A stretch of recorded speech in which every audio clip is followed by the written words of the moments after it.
Урбанистички хаос, многу возила, домаќинства кои што се греат на печки во нив ставајки се и се што, но и големи загадувачи блиску до градовите. Се ова придонесува за енормното загадување. Денеска е убав сончев ден, но се бројат деновите до кога магла и смог ќе го прекријат градот.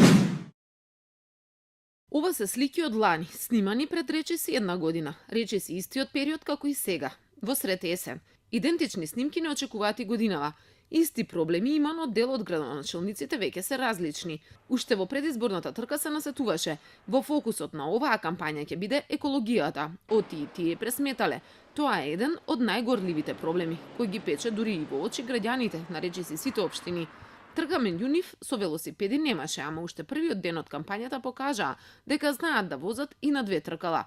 Сега веќе актуелниот градоначалник на град Скопје ветуваше многу: целосна гасификација, зелени зидови од вертикално зеленило, зелени кровови, ама и поставување гранични линии на парковите и парк шумите, зад кои нема да смее да се гради. Од сега нема да има градежна дозвола ако не засадиш 5 дрва за секој стан. Но колку дрвја во моментов има во Скопје? Дали тие се попишани? Колку од нив се способни да помогнат во прочистувањето на воздухот?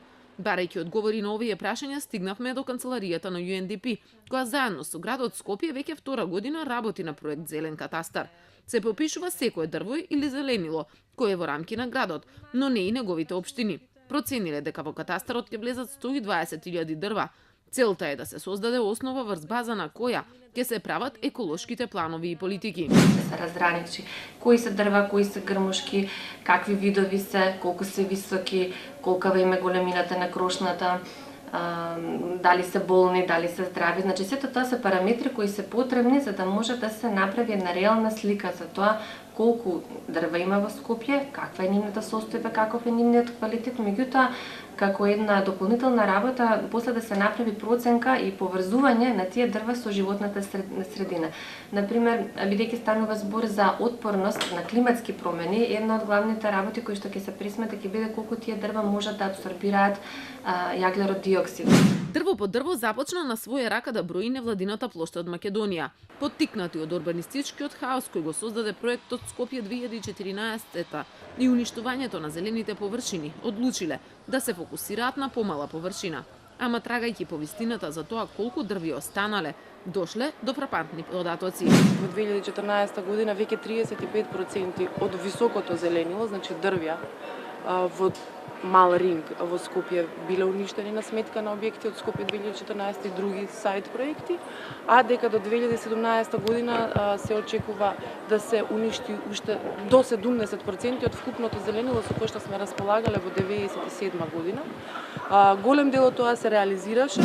Скопје не е единствениот загаден град во земјава. Илјадници граѓани се погодени од секаков вид на загадување.